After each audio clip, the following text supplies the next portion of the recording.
Meanwhile, Trump is sending his Vice President J.D. Vance and the Second Lady on a visit to Greenland this week that's being seen as controversial by many. The president has repeatedly said that he wants the U.S. to take control of the autonomous Danish territory.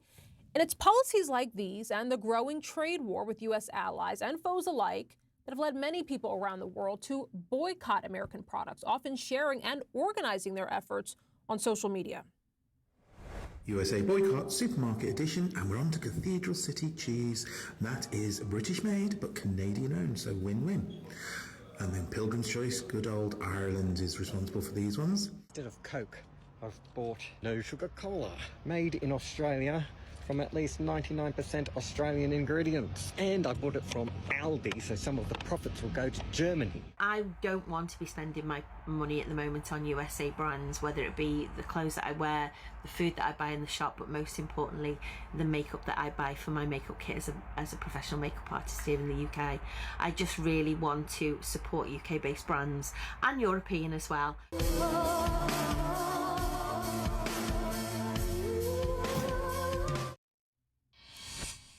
All right, let's bring in Mouritzen, founder of a European group organizing boycotts of American products. He joins me live this hour from Copenhagen, Denmark. Mads, great to have you this morning. Appreciate you being here. As you know, Vice President J.D. Vance and Second Lady Usha Vance are set to arrive in Greenland tomorrow. As a Dane, how do you feel about this visit and this renewed attention on Greenland? Well, I'm not just surprised. I'm really. I think it's an extreme level of provocation from the administration, and it's an escalation of a very bad situation. Tell me a little bit about this Facebook group. It now has 90,000 members. This is a group that pledges to boycott American products. What made you start it, and are you surprised by how big it's gotten? Well, I'm a little surprised, but people in the Nordic country and all over Europe, Canada, Australia, all over the world, we're really mad, and we find we need to react in some way. So I'm not that surprised, actually. We're counting 200,000 members in the Nordic country groups, and I mean, in Canada, there's millions, and so I'm not really that surprised. But of course, it's a lot of people. We have to remember the Facebook group is just the tip of the iceberg. 50% of Danes are said to boycott American products. Wow, 50%. I mean, that's massive. You mentioned the group is on Facebook. Facebook, obviously, Meta, obviously an American company. But talk to us about how you yourself have boycotted American products. What does that look like in your life? Well, mainly, I'm signing out of all the streaming services and all technical platforms. So I'm changing away from Google Maps. We have signed out from Airbnb, and so it's kind of all the web services is what we're pointing at, and that we're kind of discarding. And then obviously the more symbolic things like Coca-Cola and products that are obviously American. Yeah, I mean, Coca-Cola is a great example. I mean, what do you say, Mass, to those who say, look, these American companies, these are not necessarily a reflection of any administration, let alone this administration, and they themselves can find themselves on the losing end of Trump policies when it comes to tariffs. Is it fair to target these companies when they have nothing to do with the policies coming out of the White House? Well, I think the whole thing is not fair. I think what the American administration is doing is not fair. And I think it's really unnecessary. We don't understand why they do it, but we have to answer back with what we can and what we have at what we can do. And what we know that we're not having a major financial impact, because boycotts tend to not have that.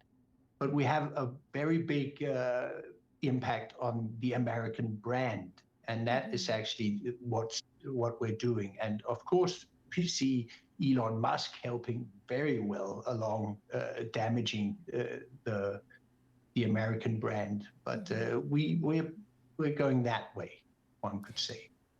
Yeah, and to be clear, I thought it was interesting you said in your comments to our producer producers that this is not necessarily toward Americans, that a lot of Danes have friends in America, that a lot of Danes visit America, that this is not about Americans themselves.